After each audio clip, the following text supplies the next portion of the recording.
10 litros por minuto. Entonces va a haber todo un sistema de control en la tubería, etcétera, para poder medir, por ejemplo, la presión y con una válvula regular el flujo que permita obtener ese valor de 10. Pero la válvula finalmente, mediante un sistema electrónico, que lo vamos a ver a continuación, va a registrar la caída de presión y le va a dar al sistema de control, al cerebro de control, le va a decir, oye, este es el valor que estoy midiendo, por ejemplo, 9, ¿no? Vamos a suponer, estoy midiendo 9, pero el cerebro del sistema de control ya tiene incorporado el valor 10. Entonces, él dice, ¿no? 10 menos 9, 1, más 1. Entonces, ese sistema de control le emite una orden a la válvula.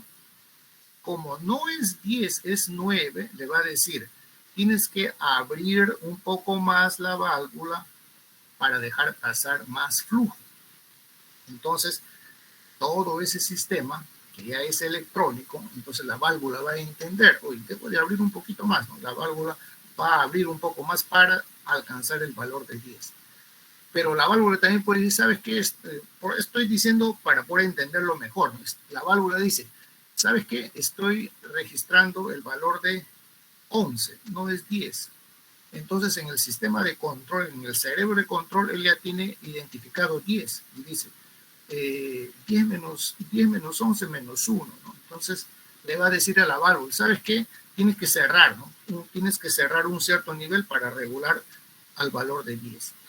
Entonces, pero en la realidad la válvula no va a estar 9, 11, no, la válvula va a estar alrededor de 10, ¿no? Lo más cercanamente posible a ese valor. Prácticamente la válvula casi ni se va a mover, ¿no? Entonces, el valor deseado con lo que se mide, en función a eso, se va a tomar una decisión, ¿no? para corregir de acuerdo con la desviación que se está teniendo, ¿no? Que puede ser positivo, puede ser negativo. Entonces, un sistema de control consta de un conjunto de unidades. Tiene un sensor o un elemento primario. Ahorita vamos a ver eso. Un sensor o un elemento primario. El sensor o elemento primario está instalado en la tubería. Un elemento primario puede ser una placa de orificio, por ejemplo.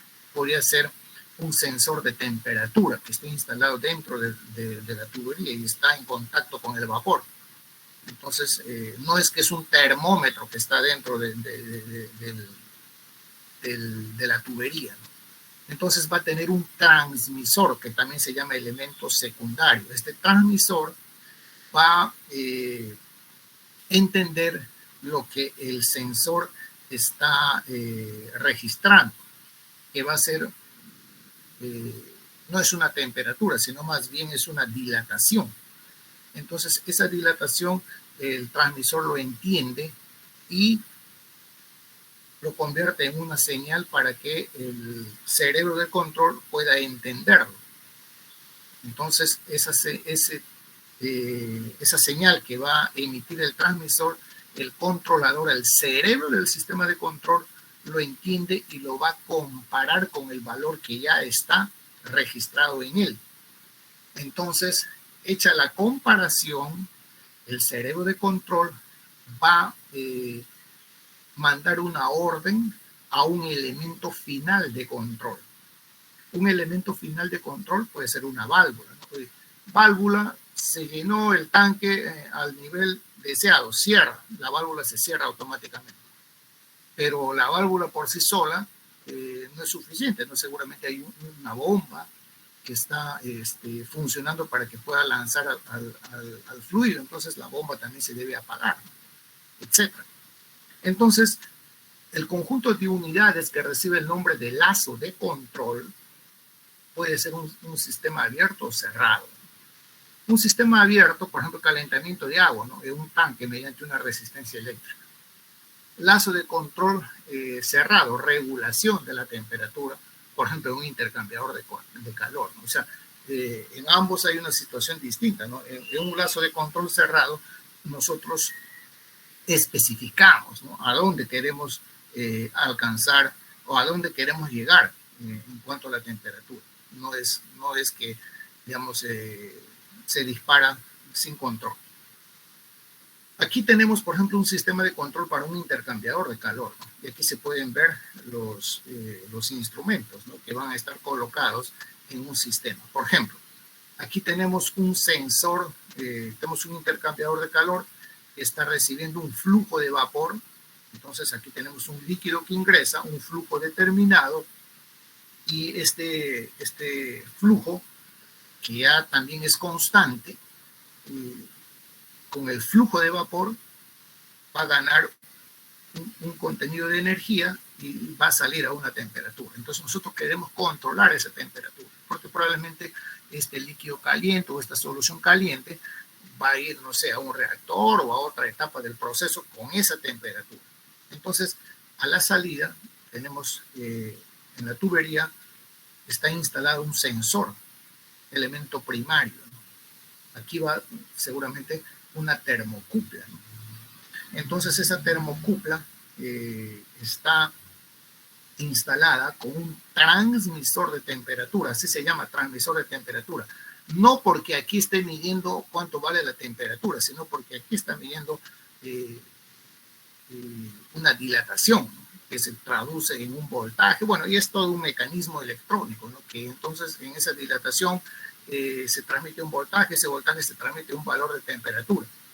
Pero no es porque este equipo esté como el termómetro que usted conoce, ¿no?, que antes se usaba en el laboratorio, dice 50 grados, no está haciendo así. Entonces, este transmisor envía al cerebro de control, donde ya está especificado el valor que queremos controlar, ¿no?, que hay un control de temperatura. Entonces, este controlador emite una señal a esta válvula, que puede ser una señal eléctrica o que puede ser una señal neumática. Entonces, dependiendo de lo que esté midiendo el sensor, entonces esta válvula podría abrirse o podría cerrarse, ¿correcto? Y aquí tenemos, por ejemplo, un transmisor industrial de temperatura, ¿no?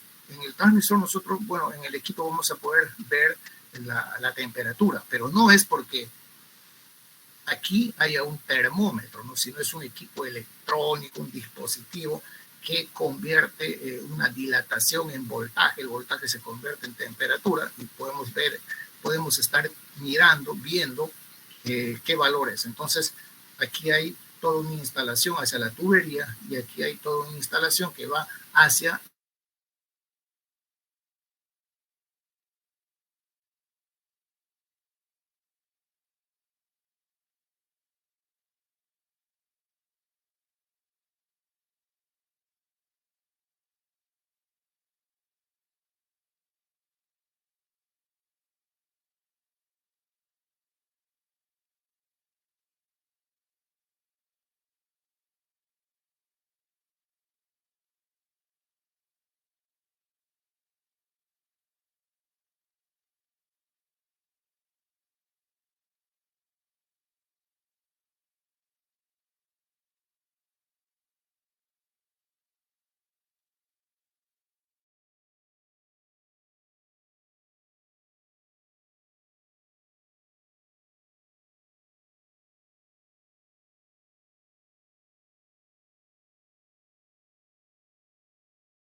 válvula también es un sistema inteligente que va a entender a lo que le está llegando.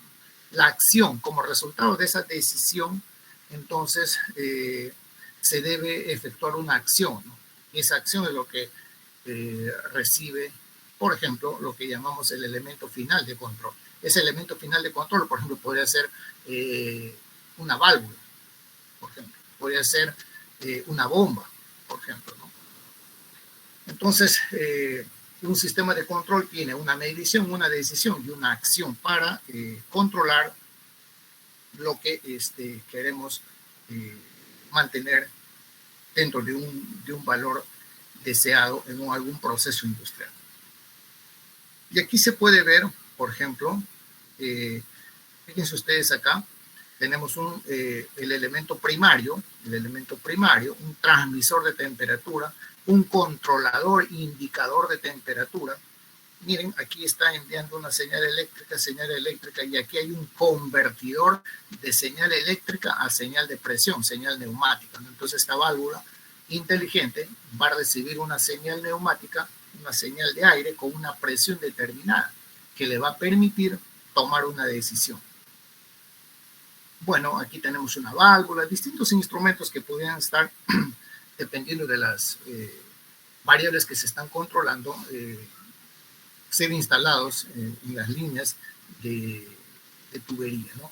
Aquí tenemos una válvula, por ejemplo, ¿no? Una válvula, aquí tenemos una tubería, entonces aquí tenemos las conexiones que vienen desde el cerebro de control, y que esta válvula lo va a recibir acá, en este, pues ya llamamos un cabezal, pero esto de acá es un servomotor, ¿no? Entonces recibe una señal neumática, recibe una señal eléctrica, y aquí vamos a tener, luego vamos a ver el vástago de la válvula, que está directamente conectado con la abertura por donde pasa el fluido. Entonces esa abertura se puede controlar bien cerrándola totalmente, abriéndola totalmente, o dándole un cierto nivel de apertura para dejar pasar el fluido que se desea, el flujo que se desea. Entonces, esta es una caldera, ¿no? Que aquí también tiene una serie de instrumentos como válvulas, registradores de presión, registradores de temperatura. En un sistema como una caldera, pues una válvula muy importante es lo que se conoce con el nombre de válvula de seguridad, ¿no? La válvula de seguridad, es una válvula que controla la presión de la caldera. Nosotros no podríamos saber si hay una acumulación de vapor dentro de la caldera. Y lo único, si no controlamos ese parámetro, lo último que podríamos ver es una explosión, ¿no? Pero ya no estaríamos de repente en este mundo, ¿no? Entonces ahí hay una válvula que, en cuanto se excede la presión, automáticamente la válvula se abre totalmente y deja pasar todo el exceso de vapor hasta regular la presión, y se cierra automáticamente. Las razones principales para poder controlar un proceso: tenemos el control automático de un proceso. El control automático de un proceso es una manera de mantener una variable controlada, es decir, mantenerla en el punto de control.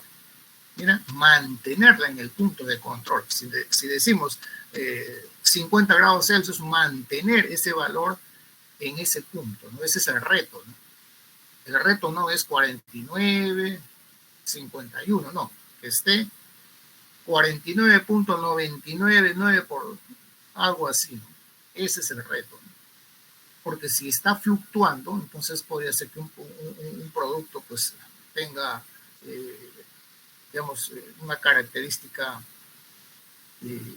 no deseada, ¿no? Y hay un detalle mucho más importante, ¿no? Controlar el valor a pesar de las perturbaciones, ¿no?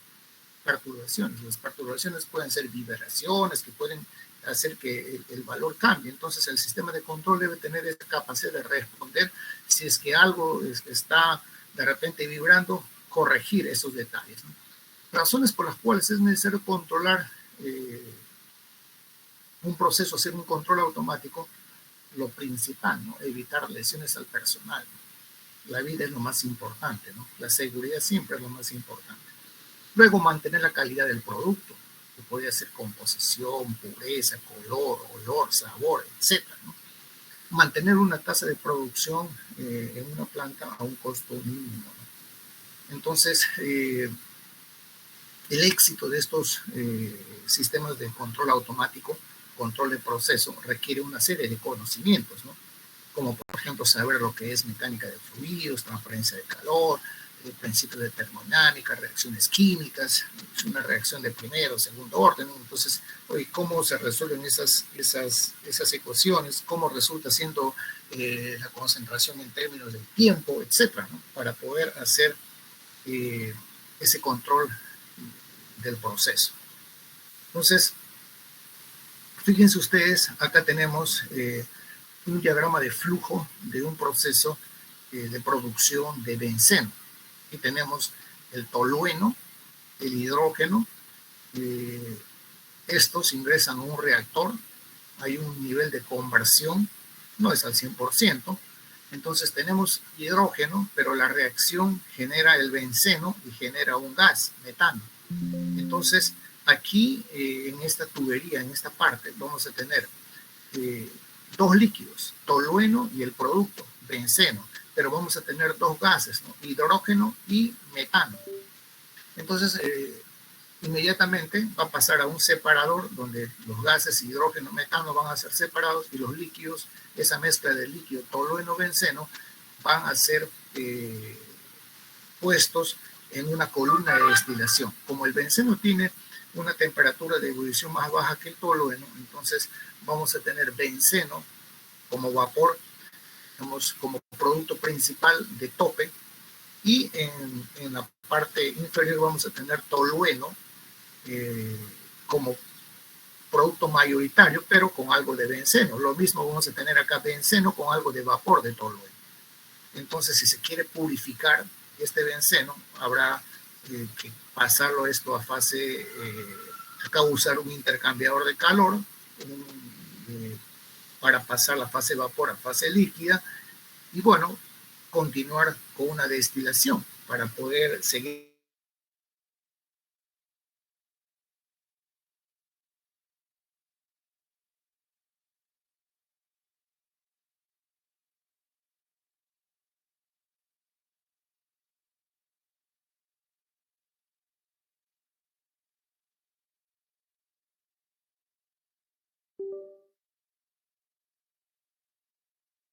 un producto que va a continuar una destilación dependiendo de lo que uno desee hacer, ¿no?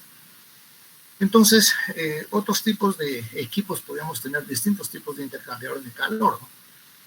Hornos, como el caso que se menciona, podemos tener tanques de almacenamiento que pueden ser verticales, horizontales, equipos, bombas, turbinas, compresores, torres de destilación, bueno, vessels, tanques, reactores, ¿no? Distintos tipos de reactores. Bueno, este es un proceso de entrada, este es un proceso de salida, así se indica. Aquí tenemos una válvula de control, aquí tenemos una válvula de globo, etcétera. Estos rombitos en el proceso significan números para indicar hoy, línea 10, línea 8, línea 5, etcétera, ¿no? Entonces, aquí tenemos las clases de instrumentos. Por ejemplo, los transmisores son instrumentos que van a captar una variable de un proceso a través de un elemento primario, ¿no? Siempre en todo control hay un elemento primario, ¿no? Que puede ser temperatura, presión, etcétera. Y la transmiten a distancia a un instrumento que es un indicador, que es un registrador, un controlador o una combinación de estos, ¿no? Entonces, ¿cómo la transmiten? La transmiten mediante básicamente dos tipos de señales, ¿no? Que también están estandarizadas. Una señal neumática y una señal electrónica, ¿no? Una señal neumática va entre 3 a 15 PSI y una señal electrónica está entre 4 a 20 miliamperes de corriente continua, ¿no? Otras señales pueden ser también señales hidráulicas y señales telemáticas, ¿no? Hay también señales que pueden venir, que pueden ser enviadas de un continente a otro, ¿no? Hay empresas que son totalmente automatizadas, que, bueno, están funcionando de repente en Sudamérica, pero todo el diseño fue hecho en Europa, ¿no? Y la señal puede ser a través de un satélite, ¿no? Para poder controlar lo que allí se esté realizando. Bueno, hay convertidores de señal, lo podemos tener, como hemos visto hace un momento, una señal eléctrica podría ser convertida en señal neumática o al revés, ¿no? Bueno, los receptores, que son los que normalizan las señales para que puedan ser entendidas por otros instrumentos, ¿no? Bueno, los controladores, controlador de presión, nivel, temperatura, etc., ¿no? El elemento final de control es el que va a recibir finalmente la señal final para tomar una decisión, ¿no? Por ejemplo, de dejar pasar más fluido o restringir en algún nivel el paso del flujo. Las medidas de presión, bueno, hay muchos equipos, las medidas de presión se hacen con un sistema de elemento diferencial, ¿no? Normalmente usando una placa de orificio. Por ejemplo, fíjense acá tenemos una bomba. Esta bomba está aquí a su izquierda, hay una placa de orificio, un sistema no se ve su diapositiva, profe. ¿Cómo? No se ve su diapositiva, digo. Ahora sí recién. ¿Ahora sí? Sí, cuando proyecta en pantalla completa, solo se ve donde lo dejó antes. Ya. Miren, acá tenemos una placa de orificio. Ahorita vamos a ver cómo es una placa de orificio. Esta placa de orificio, digamos, va a ser esta parte que está instalada acá. Y entonces aquí va a haber una medición de la presión antes y una medición de la presión después, ¿no? No lo vamos a ver en un video eso. Aquí se registra esa diferencia de presión. Esa diferencia de presión es importante para controlar el flujo que va a pasar a través de esta válvula. Entonces, registrando la diferencia de presión correcta, va a permitir corregir el flujo del fluido, por ejemplo, en este caso, el reflujo que va a ingresar a la torre de destilación nuevamente, ¿no? Y bueno, si acá ya dejamos pasar una cantidad determinada, en el otro lado ya automáticamente está definido qué flujo va a pasar.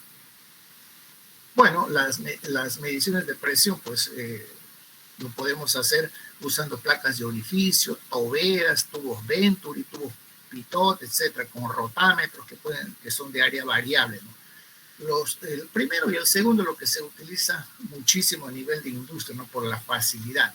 Las placas de orificio pueden ser, al igual que las toberas, instaladas en cualquier posición, mientras que un rotámetro solamente tiene una posición, que es la posición vertical, ¿no? Bueno, voy a dejar esto para la lectura. Aquí tienen ustedes la placa de orificio, ¿no? Esta es la placa de orificio. Fíjense ustedes, todo esto vendría a ser el diámetro de la tubería, y por ese diámetro de la tubería está fluyendo el fluido. Y luego tiene una restricción, ¿no? Entonces, todo el flujo, todo el caudal que ingresa, que está a la izquierda, debería ser todo lo que sale acá. Pero cuando eso sucede, hay cambios de velocidad, hay cambios de presión. Entonces, aquí podemos tener una especie de manómetro que también está automatizado junto con todo este sistema, que mide una diferencia de altura, y esa diferencia de altura viene a ser la relación que tiene con la diferencia de presión que se produce a la entrada y a la salida. Y eso se usa para medir el flujo. Entonces, aquí tenemos la placa de orificio. Miren ustedes, acá tenemos una placa de orificio, acá está la tubería. Profe. Dígame. Disculpe, su cursor no llega a verse en la pantalla, entonces no sabemos qué es lo que está indicando. Yo no sé por qué está esto así, la verdad. Ahora que voy a la facultad, voy a tratar de ver qué es lo que está pasando para que corrijan eso, ¿no? Fíjense ustedes, aquí se ve la placa de orificio que está instalada, ¿no? Esto vendría a ser ya la acoplada al sistema.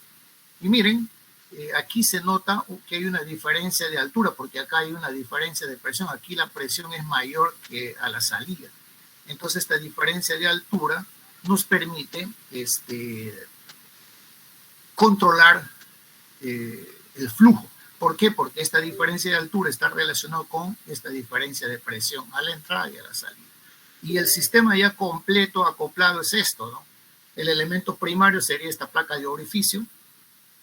Y aquí ya se registra esta diferencia de altura, que va a tener un transmisor que nos va a permitir medir ahí una presión, y ese valor es transmitido hacia un cerebro de control que le va a dar nuevamente un retorno a una válvula. Hoy lo va a decir, cierra más, abre más, estás correcto y mantente ahí, ¿no?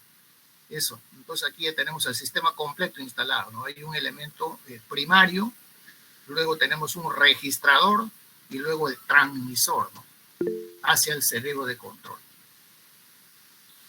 Muy bien, jóvenes. Entonces, ya son las 10.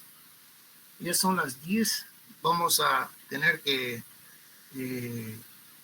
cortar la clase ahora y nos estaremos volviendo a encontrar el próximo lunes, ¿correcto? El día